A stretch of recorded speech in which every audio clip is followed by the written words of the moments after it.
India में तो पहले से ही स्टडी अब्रॉड का ट्रेंड है. I think now more and more people are preferring to go to study abroad. मतलब लोग जाना चाहते हैं. When you have clarity on what I want to study, like I said, if somebody wants to do a sports management or a criminal psychology course, or let's say wants to do an MBA with a specialization, MBA in let's say finance, but with a specialization in minor in data analytics, for example, a dual degree, उसके basis पे आप university choose करोगे और फिर country ना. उल्टा क्यों करते हैं हम? Why is a student looking at the country first, फिर वो देखते हैं अच्छा इसमें यूनिवर्सिटीज कौन सी और फिर कोर्स देखते हैं. That approach in itself is flawed. You have to start with first giving preference to the course, the curriculum and what you're going to study there, जिसके लिए आप पैसे दे रहे हो. Are you also struggling in choosing the right career path for you? Or maybe just think that LinkedIn is only for working professionals who like to switch their jobs? Just wait right there, because our today's expert is the right guest for you. Hi everyone, welcome to our podcast. Our today's guest is the founder of Dhairya Decodes, a very successful educational content creator, a career coach, and a TEDx speaker. Welcome to the show, Dhairya. Thank you so much, Shweta, for the lovely introduction, and it's a pleasure being here. I'm really looking forward to our conversation. Right, likewise, and it's always a pleasure to have you. So, Dhairya, first of all, there are so many people follow you on LinkedIn and Instagram. So, how do you feel about it? It obviously feels good. So I think every time that, let's say, I come across anybody who's been following me on any of my social media channels, or I meet them in person, offline, I think the best part about it is the fact that these are individuals who don't know you personally. Right. I've never met them. And the fact that they're following you and probably looking up to you for your guidance and knowledge is more valuable to me than anything else, because I feel that if you can impact someone's life in any way possible, it's the best thing to do. And being in the education space, I think I, as a student about 4 years back when I was graduating, always looked for a mentor or a guide to help me with career related problems. I mean, you may be of any age, but there's always a confusion with respect to what to do in life. But unfortunately, I never found a mentor or a guide. Probably that's the reason I do what I do, because every time I can guide somebody and help them get one step closer to their career, I feel like I've accomplished at least something and helped somebody out. Right. So you're inspiring so many people, and I think there are a lot of other people also who need guidance. So can you introduce yourself to our audience and your experience and background in the education industry and this career coaching? Sure. So I think firstly, I am not somebody who is from the education industry or space anywhere. I mean, I don't have any background that relates to being in the traditional education field. I started off with doing an engineering, a core engineering degree in electronics and communication from VIT Vellore. So my batch started in 2016. I really loved the subjects I was studying. Everything was great. But very soon I realized that I couldn't do that as a career path or take it up professionally. And I got that clarity within the first year of engineering itself. But a lot of people were like, okay, if you don't want to do core electronics and communication and let's say do that professionally, what else would you like to do? And every other friend of mine was like, kisi CSIT company mein job le lenge, right? Because top tech MNCs come to every engineering college, and no matter which branch you are from, you're told to learn coding and get into an IT company. That is what I was told to do. Right. But I hated coding. Right? So I hated coding. And I was very clear that I would be okay with doing everything but code. So I found myself in this place wherein I didn't want to get into the core industry in which I was doing a 4-year engineering. Nor did I want to do coding, which is what 99% people do. So everybody is like, what will you do in life then, right? Because engineering ki fees bhari hai 4 saal. I have to get a job after passing out. And then I realized in second year, I'm really inclined towards management. Anything that involves communication, people skills, problem solving. But management is such a vast field, right? You don't know what all you can do under it. And everybody told me you need an MBA to get into management, which is true. But I was very clear that because of the financial circumstances, there was no way I could do an MBA right after BTech. Right. So then again, I was like, what do you do? That's when I resorted to internships from second year of engineering. Between second year to the time I graduated, the 25 plus internships that I did shaped me into the person I am. 25 plus internships? Yes. That's a huge number. Yeah. And that taught me a lot about how systems work, processes work, how does a team function, how do you report in a hierarchy, how do you deal with conflict management, and so many other things that you learn when you enter the corporate world. So doing those 25 different internships gave me utmost clarity that consulting is what I want to do. And that's when I got, during the placement season, I only applied to consulting firms. got into KPMG, right? I started working with them as a management consultant in the technology consulting department. And I worked with them for 2 years full time, 6 months as an intern. During that period is when that pivotal shift came in my career. Like you asked me about my journey and how education came in. I was doing really well at my job. I loved my job. Everything was great. But I realized that I was just drawn to helping students and working professionals by mentoring them. You know, when you just pass out, generally you're Right. an alumni, seniors ko reach out karte hain juniors, right? Before the placement season when they are next in line. How did you crack this? How did you make a resume? How did you get 25 internships? Or how did you get into a big four without an MBA? Right. So all of these questions started coming into me from my juniors in college. And I started enjoying the process of just helping them, sitting down with them. And then I started doing it externally. Because on LinkedIn, when I updated my job profile and everything, a lot of external students also started asking me, hey, we see so many internships on your profile. How did you do this with a full-fledged engineering curriculum? Then people started asking me, aapne resume kaise banaya, all of this. When multiple people on LinkedIn started asking me the same things, I was like, let me make a video and answer this for everybody. So I started making videos on LinkedIn, which was very unheard of, like 4 years ago, right? Three and a half Right. years ago. So I think I got an unfair advantage, definitely. I had a first mover advantage because nobody was creating videos on LinkedIn back then. And I was creating educational videos. So a lot of students and working professionals started getting help from it. Then I started doing these sessions alongside my full-time job, all free of cost, just to help students, giving them guidance. And everybody started getting results, which I was Mhm. shocked to see because, you know, guidance aap de do, that is fine, but is it even creating an impact? That's the point. Jab sabko results aane lage, then I realized this has potential. Probably I can monetize it, and this is something I can keep doing alongside my job. Mhm. So a lot of edtech startups, colleges started approaching me. They said, hey, why don't you come and train our students? Take a session for them offline or online. So I did about 100 plus free sessions for different colleges, started training people for free, and over a period of time that turned to 600 plus college sessions in 3 years. I Okay. started monetizing on my services. Brands started coming in on LinkedIn as an educational creator through my videos. That's how everything evolved, and then I did it as a side hustle with my full-time job. Okay. And last year, June 2022, I quit my full-time job at KPMG. And now it's been 2 years of doing this full-time career coaching and content creation. So yeah, it's been a 4-year journey of being in this industry in the career coaching space. And it's been 2 years of doing it full-time. And if I ask you, like, how is it going? Like, what are the education industry is something what I understand is continuously changing. The trends are continuously changing, and after hearing your experience, I can say that you are a right person to guide our audience. That what are the current trends that you are seeing in the education industry or in the upcoming job market in the next 5 to 10 years? Yeah, sure. Right. So like you very rightly pointed out, firstly, I think everything in the job market, irrespective of the country you look at, whether you look at India today, you look at US, UK, it's extremely volatile in general because of three things. First, people have started realizing and accepting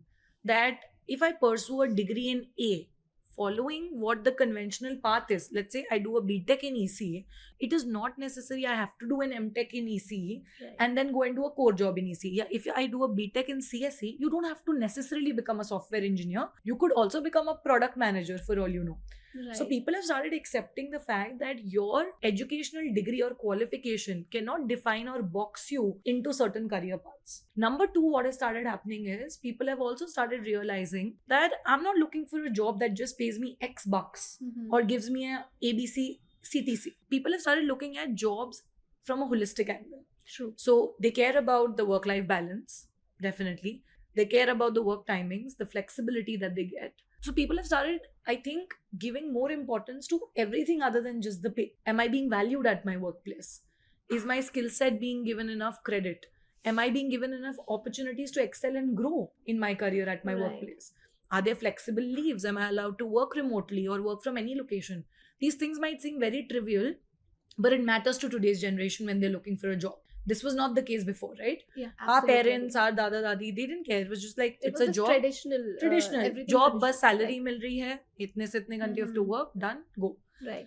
And the most important thing is that we have realized that every single day technology is disrupting the universe in general so tremendously that things that did not exist yesterday may exist tomorrow. We didn't know chat GPT would come in. Nobody knew something like this would come in, but it came in and it changed everything. Tomorrow something else will come in, it will change everything. So because of that, people have also realized having a fixed mindset that this is all that I will do or my job entails only this. You can't stay in that.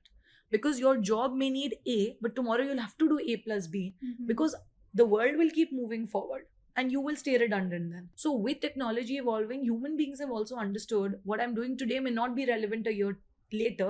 Right. So, I have to adapt and be agile. So, I see these trends, and because of these patterns, the major trends are that you will find very unique job roles and markets emerging, right? That did not exist. You'll find people giving more importance to having a holistic skill set and not a tech core specific skill set or just management. Like, I'll give you a simple example. Before, if you had to get hired, let's say as a brand manager also, or any Mhm. creative field, let's say as a content marketer, Right. just being good at, let's say, copywriting, understanding social media, or being good with communication was enough. But today you also have to have a deep understanding of tech. You have to be able to adapt to any software or tool you may have to utilize. You have to be good at analytics, looking at data also as a content marketer. Similarly, previously, just a software engineer, what did you expect from a software engineer? This person should code great, should know the technical language very well. But no, today you may be the best at a coding language, let's say Java. But if you cannot explain the code you've written or the product you've built using Java to your client and communicate it well, you won't be hired. Mhm. So what I'm trying to say is just having a core tech skill set or just a management skill set will not get you anywhere today. Holistic skill set, 360 degree, you have to be a valuable asset to get hired in a firm. Right. And the third trend is definitely the fact that you will also see a lot of people transitioning in their careers and being okay with it. 10 years someone has worked in HR doesn't mean he has to be an HR for the rest of his life. That person may move to data analytics in the 11th year. It's okay. And people will not fear taking that leap of faith because of all the reasons I stated, the first three reasons in the past, Right. previously. So I think you'll see a lot of people transitioning in their career, not shying away from taking risks and taking that leap of faith. People have become more woke, I would say, and more educated. Like Yeah. अब लोगों को पता है कि अगर हम एक चीज कर रहे हैं तो जरूरी नहीं है हम पूरे टाइम पूरी life वही पूरी करेंगे. लाइफ यही करना. Definitely. Because technology is changing, job market is changing continuously. So speaking of that, what see we a lot of people are scared, especially young generation, that the AI is going to take on our jobs and everything will be automated and AI based. And so what kind of skill set should students or young generation should, as per you, they should develop to adapt into this changing environment? Right, sure. So I think, see, firstly, I am not going to say that you shouldn't fear AI or be fearful of the impact it's going to have, because it's just like you're ignoring it and putting a blindfold. कोई भी, if anybody is telling you नहीं कुछ नहीं होगा, AI आ गया है तो नहीं होने वाला, कुछ नहीं होगा. Obviously बहुत कुछ change हुआ है and it will keep changing. So don't stay in that bubble that nothing has changed and nothing will happen to my job. You should be fearful. It is extremely powerful. It can get a lot of tasks done that were being done by human beings. Right. So that means you have to understand, reflect and introspect on what part of your job, irrespective of the field you are in, can it replace. मतलब Now- डरना है but डर के बैठना नहीं है. हाँ, डर के बैठना नहीं है. Like, introspect करो, सोचो कि ठीक है, ये आ गया है. Right. अब let's say, for example, if a major part of the job that you were doing was just manual documentation, and if you feel there is a tool today that can get that documentation done, you should sit down and reflect, what other value than just documenting things do I bring to the table that this tool cannot do? And if there is nothing, I'm very sorry to say, you will lose your job eventually. Right. Because the job market is very, very bad currently. I'm telling you honestly. I mean, I've met cousins, relatives, people around me in India in all industries, and it's just the sad truth that every other second person is getting laid off or is not able to find jobs. It's real. Again, people who just come and paint this rosy picture ki kuch nahi hai job market mein, they're lying to you. I'm a career coach. I meet people from the age of 18 to 45 every single day and I coach them. It's not a good time.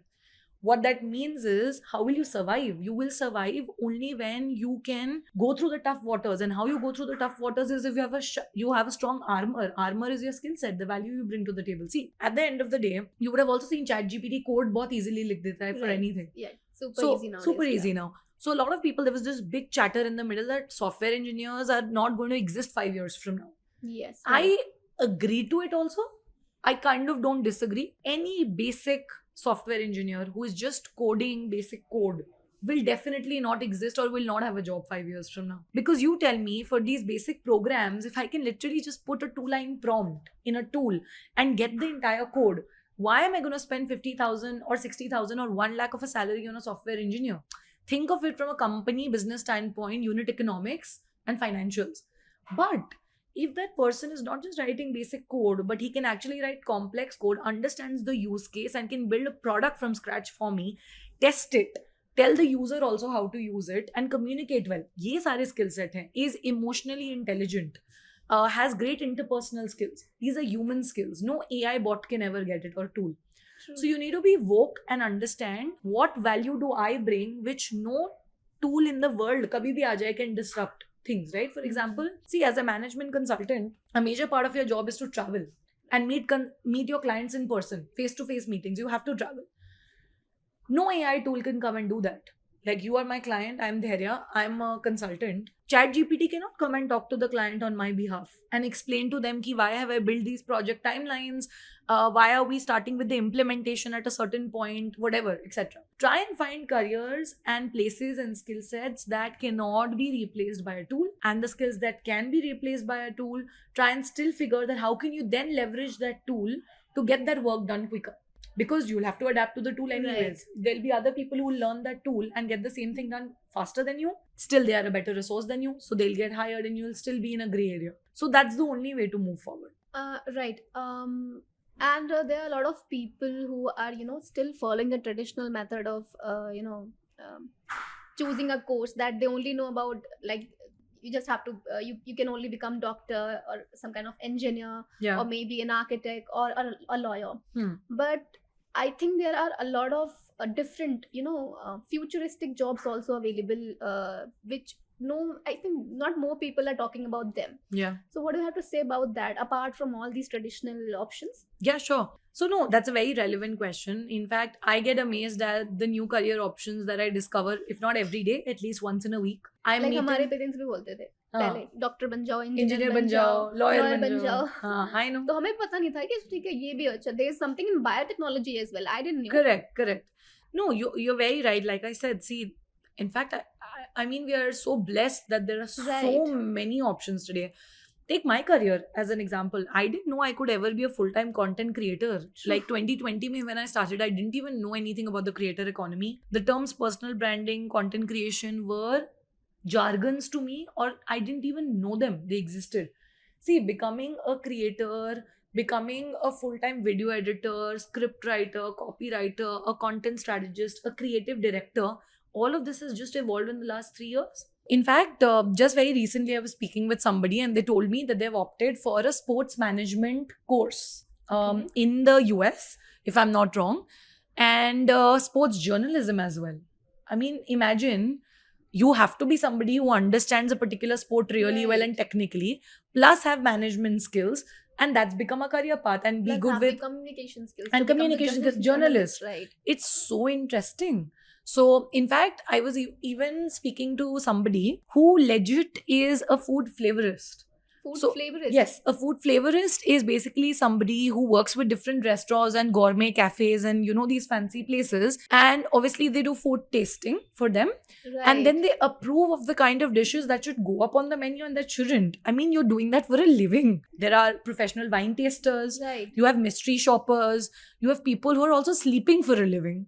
There was this very interesting job, right? I think I think Sleep Company or somebody had put up this post on LinkedIn almost 6-7 months or a year back, where they were hiring somebody who could test their mattresses by just sleeping and telling them for 8 hours that what discomfort are they having while sleeping on the mattress, or how can they make the product better. It makes sense, right? So what I'm trying to say is, today these are good paying. They are very good. I mean, a mystery shopper is told to go to all of your luxury retail fashion shops like a Chanel or whatever, or a Gucci. They have to go and check the entire store placement of the products and actually tell them which products do they like, what can they do better with respect to the quality. I mean, they're shopping and reviewing products for a living. Right. So it's not just that. I mean, today, I'll give you another example, right? The fact that you have creator managers today, influencer marketing specialists today, right?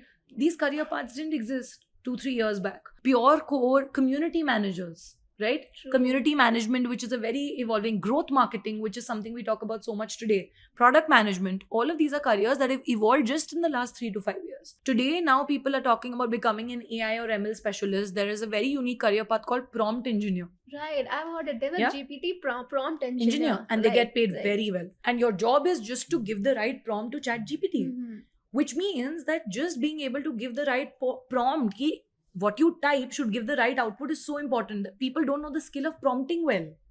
So what I'm trying to tell you is anything and everything can be turned into a career path today. Mhm. As long as you have a unique skill set, you obviously find the right opportunity, and you're patient. You can make a career in anything. An entrepreneurial wave though in India we have seen only. Right. Like Bharat has become the place to be the next 10 years, right? We have so many entrepreneurs and people building their own products or their service lines, or they are starting small businesses. We didn't see this wave 3-5 years back. So I mean, there are immense options and opportunities. It's upon you what you want to pursue today, honestly speaking. Nobody is stopping you from doing anything. Even I read somewhere that there are 500 plus, other job options apart from these traditional ones, like 100%. 500 plus. Like Yeah. people don't even know about these. मैंने like, तो you I can- think there are- 15-20 नाम लिए हैं. right. आप जैसे बोल रहे थे And many. there are so many, career options. You can club with psychology. There's a I don't know. There's a forensic one. Forensic psychology You can is also there. do Criminal law- psychology. Right. Yeah. So there are a lot of options. Also, सब कुछ बहुत digital हो रहा है. Everything is like going digital, and the traditional method is changing in the way of teaching as well. Yeah. So how do you think this impacts the students or the teachers or the education industry? Right. So I feel, gone are the days that you'll just get into a class or watch a course video where somebody, a lecturer, guest, you want to call them a mentor, guide, whatever, is coming, blurting stuff, you're reading, making notes, and you're done. True. That's how not- we used to That's how we study. used to study. Right. It's not going to work today. I think gamification is going to become a big part of how companies will hire also, and I've already seen it. A lot of universities abroad and a couple of companies, MNCs, have started gamifying their hiring process also. What I mean by gamification is, when you have those entry level rounds or tests, right, before you make it to the HR round and finally the offer is rolled out, initially when some companies take like an aptitude test or they give you a written test to take up, technical test, whatever, you'll not just have basic maths, English questions or aptitude or logical reasoning questions. You're actually being told to play games. Right. Why? Because when you're playing a game, your mind thinks in a very different way, right? I have to go to the next level, I have to solve this hurdle, this puzzle, collect some points or whatever. The human brain works on reward and recognition, is what I've understood. Every time I know I'm going to get something at the end of this, even if it's just a dummy thing that I have crossed this level, I have won this game. We work like that. We want reward and recognition, and we'll give it our best then. It makes you competitive. It also shows a lot about how active your brain is and how actively you can function. So they're going to involve these cognitive ability and gamifications into the hiring process, into your daily work also. So when it comes to the softwares and other things also, like LinkedIn had recently introduced something called games on LinkedIn. Really. Right. Their idea was that mostly professionals use LinkedIn as a platform. So why don't we introduce 3 to 4 games so that while they're using LinkedIn, and if they get really bored because there's only knowledge and so much of information and they want to play games with their colleagues or somebody online, so on the LinkedIn app itself, they can play games. Why is this being done? So overall, I'm just telling you the shift that you're going to see in the digital space and especially in education is learning has become different, and hence teaching has to be different because we are not learning the same way. Attention span is very short. Nobody has the time to go through long lectures unless you know the art of engaging somebody. Okay. So activity and outcome driven approach in teaching has to come through. Gamification has to come through in teaching also. Why is it that people are now looking at more active, engaging, activity oriented sessions or learning? People are bored of these digital courses online. Every other platform has 50 or 100 other courses to take up. But what is the completion rate? I think not 63% of the people also don't complete an entire online course that they take up, if I'm getting the stats right. So the point is, until and unless you don't engage a user, nobody's going to watch a course. Learning is not going to happen. And learning today is very different. You have to do something unique and immerse the user in the environment. Experiential learning is what the next big thing will be. You put that person, immerse them into that situation, give them that experience, and then they learn it. Otherwise, your traditional colleges, so I don't think will make sense to people also 5-6 years from now. That's why I these new age B schools and colleges are thriving. Right. I also think India is shifting towards skill based learning. पहले नहीं था इतना, but I think people are adapting, schools are adapting, colleges are adapting, Yeah. and we are also seeing a shift towards the skill based, like पढ़ा रहे हैं बच्चों को skill set, बता रहे हैं कि that you need these skill set, Yeah. and it's a very good thing. In my opinion, that we are doing it, and we should have done it earlier as well. Yeah. But ठीक है. Yeah. So speaking about global education, see, India में तो पहले से ही study abroad का trend है, मतलब people are preferring, but I think now more and more people are preferring to go to study abroad, मतलब लोग जाना चाहते हैं. Right. So how does a student should decide on the first place कि मुझे कहाँ जाना है, कैसे जाना है, मुझे कौन सी university choose करनी है, कौन से course में जाना है, and how will it help in shaping their career or future? Right. So I think I'll start with first saying that whether you should study in a foreign country or not is a very personal and subjective choice. It depends on a lot of True. factors. But I think you have to start with first knowing what subject or curriculum would you like to study. Mostly मैंने देखा in India people start with deciding on the country first. सबसे पहली thought is like UK जाऊँ, US जाऊँ, Canada जाऊँ या Germany जाऊँ. It's not about that. You have to start with first understanding मुझे पढ़ना क्या है. I don't know Right. why it is a trend. When you have clarity on what I want to study, like I said, if somebody wants to do a sports management or a criminal psychology course, or let's say wants to do an MBA with a specialization, MBA in let's say finance, but with a specialization in minor in data analytics, for example, a dual degree. उसके basis पे आप university choose करोगे और फिर country ना. उल्टा क्यों करते हैं हम? Why is a student looking at the country first, फिर वो देखते हैं अच्छा इसमें यूनिवर्सिटीज कौन सी और फिर कोर्स देखते हैं. That approach in itself is flawed. You have to start with first giving preference to the course, the curriculum, and what you're going to study there. जिसके लिए आप पैसे दे रहे हो. Right. You are going to spend 2 years or a year if you do UK. Generally, UK has got shorter 1 year long programs. US or other countries mostly have 2 year programs. No matter whether you go for 2 years or 1 year, you're spending time, money, effort. Better be sure about what you're going to study and what outcomes you'll get out of it. So I would suggest you should start with first knowing what you want to study. Basis what you want to study, do your research on what are the universities overall that are good for that particular course or subject, and then apne aap country shortlist ho jayegi. Right. Right? Once that process is out of the way, then yes, you have to look into budgeting, because obviously studying abroad is a huge expense, but educational loans have become very accessible today. There are so many folks to help you and guide you through the process. Obviously you've got ACC who can help you with, let's say, everything right from just choosing the right university to your visa process, if you need help with anything else in your study abroad journey. So I think it's just become more accessible and easier for sure as compared to before. But I feel when you go and choose to study abroad, it has to be a mix of what career path do you want to get into, what are your future career goals, do you want to settle down in that country, or do you want to, let's say, just study for 2 years, gain an experience and come back to India, because that is also an option. Right. Nobody is telling you that if you go and study abroad, let's say I do a MIM program in UK for a year, who has said that aapko udhar hi basna hai UK mein? You can do a program, come back to India, do something of your own, or take up a job also, or whatever else that suits you. But be clear with the outcome you want, right? So that you can make the most of that experience in the university abroad, because those 2 or 1 years won't come back. Networking with the alumni, making a great profile, making the most of the environment there, the cultural diversity, doing part-time jobs or gigs, just making the most of that study abroad experience. Right. So I think yes, it's a personal choice, depends on all of these factors, and then you make the choice which country, which university, which course, and that could help you probably make a decision whether I should study abroad or not. Right. Still, I think study abroad is like it's a very big step for anyone. Yeah. Like you are going to a different country alone, for study purposes. A lot of students are confused. They get confused there. Yeah. And they feel like no, it's not happening, and all sort of things. So what kind of advice would you like to give a student who is thinking of moving to abroad for their study purposes? Sure. So the first thing I'd like to advise is, please don't go by what you hear around you, and if something has worked for someone else, it's not necessary it will work for you.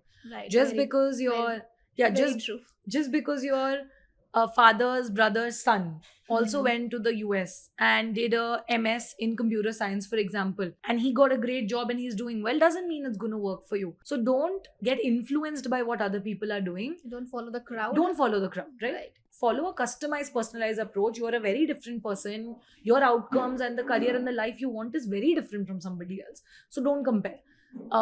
The second thing I think advice that I'd like to give is don't limit again your opportunities once you're there. Once you've decided ki karna hai, then don't be in this fickle mindedness that no, I'll go next year. People try to delay the decision of studying abroad quite a lot. Let me wait for another 6 months. Let me get a better GMAT score or a GRE score. Next fall mein ya next summer mein try kar lenge. The more you delay it, the more you start procrastinating. And in fact, your motivation towards anything, just an examination also only goes down. It doesn't increase. Unless, yes, sometimes if the reason is very genuine, there are certain areas you have to work on. And usi ki wajah se maybe you're not getting a particular score and you're very sure. In the next 2 months, ek aur baar deke, the examination, I'm very sure I'll go there. That's a different story. Mostly I've just seen people be like, it's fine if it didn't happen this year. Next year chale jayenge ya dekh lenge. So don't take the entire study abroad process or the preparation lightly, right? And I think the third piece of advice in general would be for study abroad aspirants. I also feel that till the time you don't actually go there into that country, whatever it is, and experience it for yourself, you will never be able to understand if it is the right decision or it was the right decision. What I'm trying to say is, no matter how sure you are of what you're doing, you're going to have to adapt to a very different culture. It's a very, very different environment to be in. The kind of life we lead in India, the kind of culture we are brought up in, and then you go to a foreign country, there is a cultural shock 95% of the people face. It does get lonely. It's very difficult to make friends. Nobody talks about this, but going abroad and studying looks very glitzy and glamoury from the outside. There are very practical aspects to it also. So be mentally prepared for these things. And that's why hence be open to making friends. Don't just stick to the fact that you will only be with a particular community or you'll not open up and not network. You have gone there. Put in your resources and your parents' resources there. Make the most of that experience. अगर आप लोगों से मिलोगे ही नहीं, network ही नहीं करोगे, जिस country में उसके कल्चर को एक्सपीरियंस नहीं करोगे, then what have you gone there to do, right? Academics are important, making the most of the university is important, but enjoying your life in that country for those 1 or 2 years is also important. Making friends, good professional bonds that will stay with you. So concentrate on your holistic growth and development and take it as an evolution point in your life when you go to a foreign country and you decide to study abroad. Right.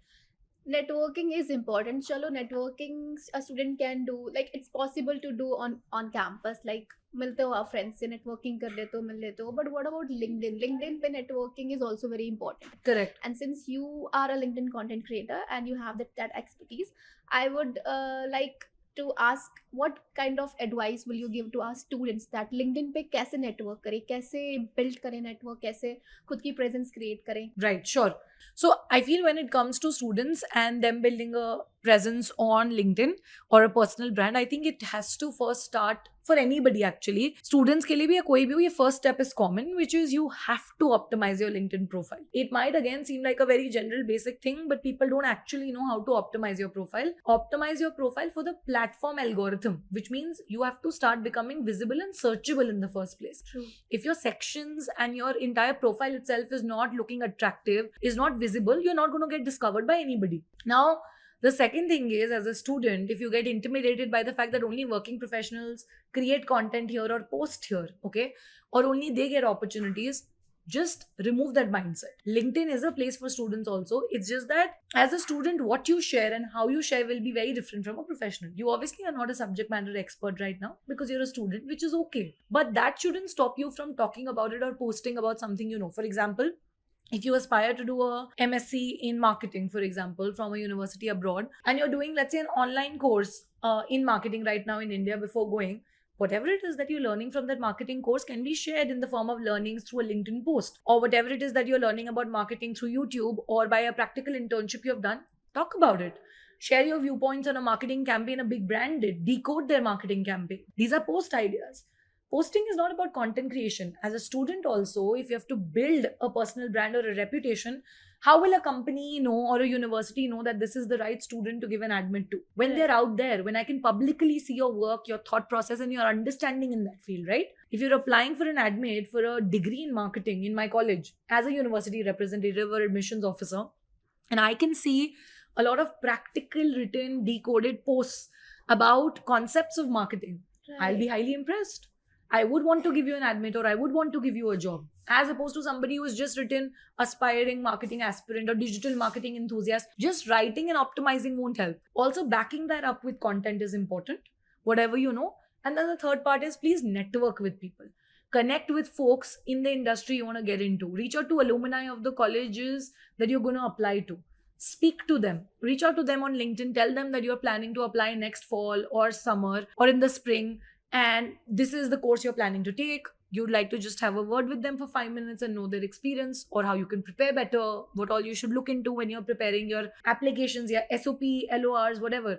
The alumni of that college will be present on LinkedIn. It's the easiest way to find them. Right. So, as a study abroad aspirant or student, also, LinkedIn is the best place to find your future, companies where you want to work in, folks from there also, and also university alumni, to actually get a practical understanding of where you're lacking, what you can do better. And that's how you can make the most of LinkedIn as a student. Right. That is something very important you have told. Even I am going to apply that, because a lot of people think that you only have to post your achievements. Yes. Like, I have received this certificate, I have received this award, and I will only post that and I'll be done. But now we all know that posting about the concept and the ideas in the field you are aspiring to be, or maybe you are doing something that field, is also very important. So not only students, but there are a lot of educators and content creators, aspiring content creators, and they want to build their online presence. Yeah. So do you have any kind of advice for them? Also, how do you leverage your Dharya Decodes to inspire a lot of people out there, especially students? Sure. So I think, see, when it comes to educators or content creators who want to leverage LinkedIn as a platform, I think firstly, if you want to build a thought leadership and a professional presence and a brand amongst a high quality audience, LinkedIn is the best platform. Every other person who works in the corporate or the founder or CEO of the top companies may not be active on Instagram, but you'll find them on LinkedIn. That's just the reality. Right. So if you want to build a cream audience for yourself as a creator, you should be on LinkedIn. If you want to get started with your content creation journey as a creator or educator on LinkedIn, again, obviously optimize your profile. Like I said, the first step is common for everyone. Secondly, as a creator on LinkedIn, choose a particular niche or 2 to 3 branches or buckets around which you would like to center your thought leadership, right? What would your personal brand stand for? Like when I look at Brand Dharya or Brand Dharya Decodes, what does it stand for? Career development, professional growth, upskilling, and anything related to study abroad. Majorly these 3 things. Right. And everything and anything that falls under it, whether it's tips to crack an interview, build a resume, networking with people, choosing the right university to study abroad, or talking about how to make money as a student, getting internships, all of it falls under either of these 3 buckets. So think of 3 pillars or a main content niche which you would like to cover as a creator, because to build a presence and for people to remember you and build a recall value, you have to have your authority built, and for that you need to be known for something. Right. Like today, Dharya Gangwani means LinkedIn content creator and career coach. ये 2 words तो लोगों के दिमाग में आते ही, if nothing else. Right. That has taken 4 years to build, right? And through multiple activities, not just my presence on LinkedIn. So that's the second thing. And the third thing as a creator you have to keep in mind is that you have to keep experimenting. And again, not to do something that's just trending. Just because a certain type of a post has worked for a particular creator, and yes, if a trend is going on, it will work for you also. That's the nature of the algorithm. If the algorithm is pushing something on a social media platform, if you hop onto a trend, your post is also bound to get viral or do well.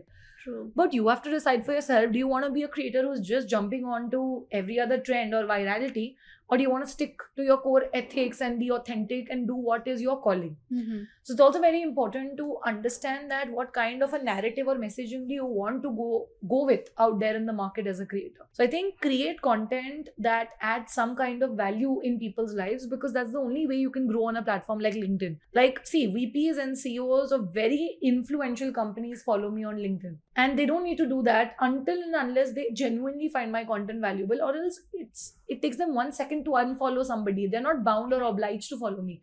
People with 20-25 years of experience are following me. Why? I'm a 26-year-old girl.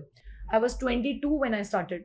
Right. So the point I'm trying to make is people will follow you here only if there's no BS. You're giving actual value and adding some knowledge in their life. And other than that, obviously noise is there on every social media platform. It's come onto LinkedIn also. I will not deny that. But it still has a more filtered audience than most social media platforms. So as a creator, like I said, have an optimized profile, pick your niches to build a thought leadership and create content that is experimental in nature and be ready to take risks, right? Don't, like I said, I started with videos on LinkedIn 3 years back when nobody was creating videos. Try doing new things, right? Experiment with the platform and then the platform rewards you over a period of time. Right. Also answering the question around Dhairya Decodes and what I do there, what I do via the platform. So I think, Dhairya Decodes was started during the pandemic. Like I told you, I was still working at KPMG at that time. I just launched it as a website, dhairyadecodes.com, and I would offer my mentoring sessions there, one-to-one mentoring sessions, which are still available, but I've obviously reduced the frequency at which I do them. The idea was, like I said, in college, I graduated from a top tier 1 private engineering college in the country. It comes in the top 20 engineering colleges in India. Even after that, I was not clear with how to build a professional resume. I didn't know, nobody told me to be active on LinkedIn in my college. Nobody taught me how to optimize a LinkedIn profile. I was not told how to network. Nobody told me how to cold email, cold outreach, look for these internships. I did it all by myself. So I asked myself this question: if you are studying at a premium top tier 1 college and you are facing this problem, just think about tier 2, tier 3, tier 4 college students. Right. उनको तो कितनी जरूरत होगी. So the idea was, if I can be a mentor or guide for somebody and help them through the career development process, then why not? That's how Dhairya Decodes was established, or it was formed. And today it's expanded to me doing trainings and workshops for training and placement cells of different engineering and MBA colleges in the country. I do trainings for EdTech startup employees and their learners also, and we do corporate trainings too, right? And apart from that, the one-to-one mentorships obviously keep happening. So those are the offerings or the services that are offered at Dhairya Decodes, and it's a one-stop solution to accelerate anybody's career growth. Right. And I think Dhairya Decodes has inspired a lot of people. And I really think that people are thankful that, there is someone guiding them, on what career path should they choose. And even not only about the career aspect, on the life aspect as well. Yeah. Because choosing a career doesn't just limit your, job. That doesn't just limit to job. Correct.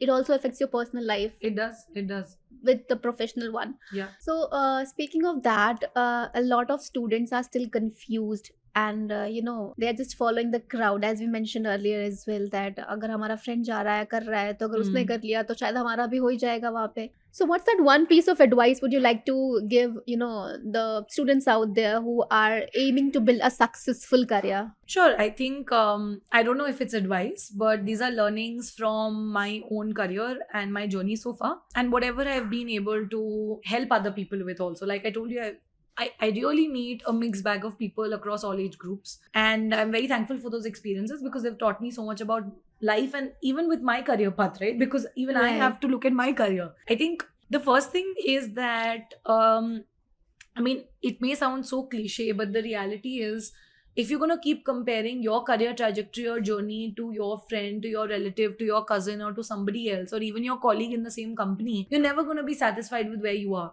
Because everybody comes with their own unique skill set, and like I said, everybody's career goals, what they want from life, and personality is very different. If you keep looking at what the other person is doing, what the other person is able to achieve, or why am I not being able to do it, it's a rabbit hole that never ends. Right. I learned very early on in life, because of my competitive engineering college, we had 10,000 people in one batch. The 2020 pass out batch had 10,000 people across different engineering streams. 8,900, yeah. And I realized you're just one among 8,889 people. Right.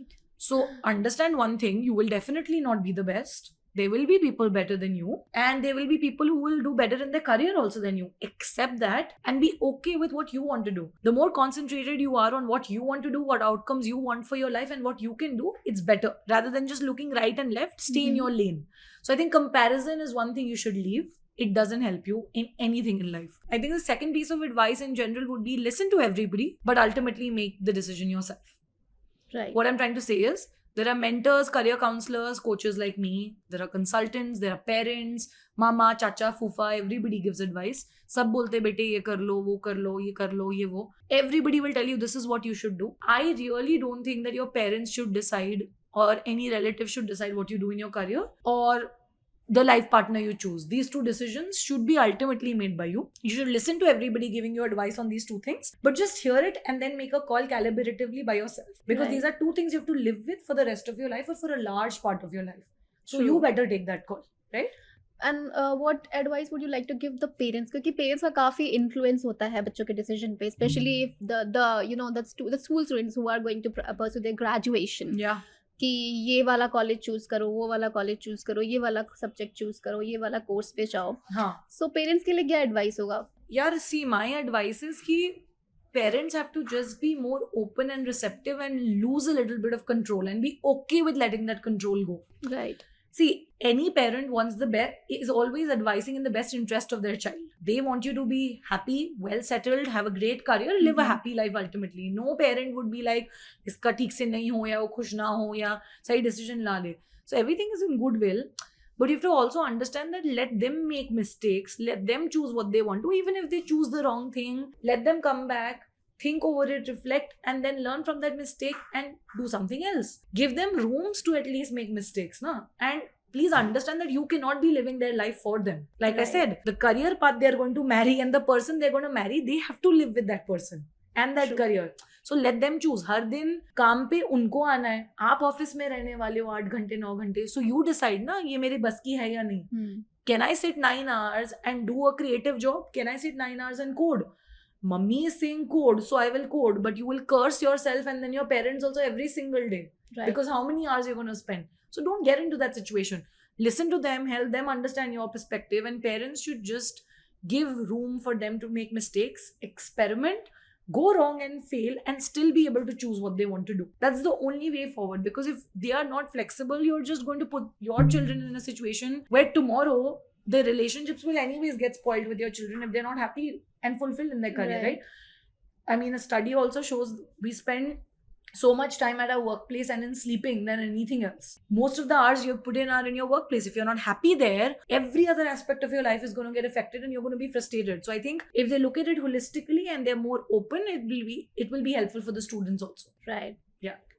I think our today's episode is one of the best one which we had till Thank now. you so much. Because you actually shared a lot of relatable advices. Students can relate it Yeah. with. बहुत सारे लोग हैं जिनको ये सब चीज़ें questions होती हैं, ये सब चीज़ों में doubt होता है. And whatever you are doing there, yeah, the career coaching and guiding students, it's tremendous. It's wonderful. Thank you so we much. need people like you. We need people who can guide students, us students that Yeah. जो confuse होते हैं हमारी तरह कि नहीं क्या करना था, बट नहीं, आजकल I think there people have become more educated, more woke and more informative, Right. and we need people like you in our industry and in our society who can guide us.